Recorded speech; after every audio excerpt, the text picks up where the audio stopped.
ও এই ফিগারটা থেকে কত বিয়োগ করলে এটা উত্তর পাওয়া যাবে সেই অনুযায়ী আমরা সাজালাম। এই ফিগারটা থেকে বিয়োগ করতে হবে, ধরলাম বক্সকে ইকুয়াল টু উত্তর হবে এটা।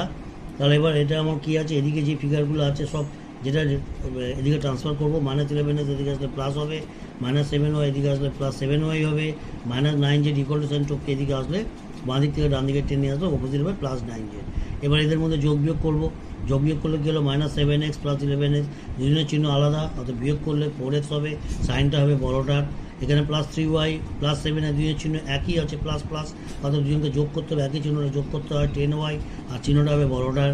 -5z + 9z বিপরীত চিহ্ন, অর্থাৎ এদেরকে বিয়োগ করতে হবে, বিয়োগ করলে 4z চিহ্ন হবে বড়টার।